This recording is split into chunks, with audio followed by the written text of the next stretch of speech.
Hi అండి.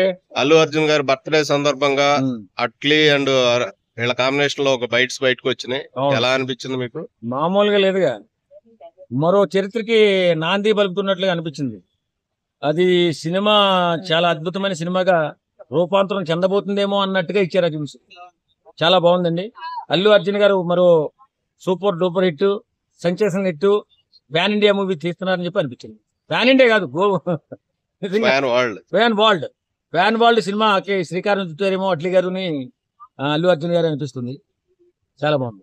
Okay, దీంట్లో మనకు పాతది ఒక ప్రాబ్లం ఉంది. తమిళ డైరెక్టర్లతో తెలుగు వాళ్ళు ఇట్లు కొడతాం చాలా తక్కువగా కనపడుతుంది. సో ఆ కాంబినేషన్ బ్రేక్ చేయగలుగుతారంటారా? ఈ కాంబినేషన్ ఇది ఇంటర్నేషనల్ సినిమా కాబట్టి ఇది అద్భుతమైన సినిమాగా ఉంటుందని నేను అనుకుంటాను.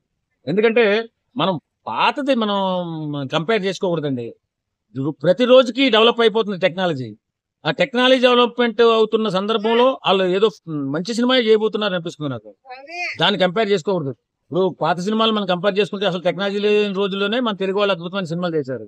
అంటే పాత రోజులని కాదు, రీసెంట్ గా రామ్ చరణ్ గారితో శంకర్ గారు, చిరంజీవి గారితో మురుగదాసు, స్టాలిన్ కొన్ని కొంచెం పక్కదారి పట్టాయని చెప్పి కొంచెం తక్కువగా, అదే కొన్ని ఫ్లాప్లు అయ్యాయని చెప్పేసి అంతా అలాగే జరుగుతుంది అనుకోవడం అవివేకం. ఎందుకంటే 100 కోట్లు పెట్టే నిర్మాతలు సామాన్యంగా తెలుగు తక్కువ వాళ్ళు ఉంటారండి. ఖచ్చితంగా బ్రహ్మాండమైన సినిమా తీస్తున్నారు, సెన్సేషనల్ సినిమా చేస్తున్నారు వాళ్ళకి. ఓకే, పాత రికార్డ్స్ అన్ని బ్రేక్ అయిపోతాయి అంటారా? ఖచ్చితంగా బ్రేక్ అవుతుంది. Multi language. Thank you.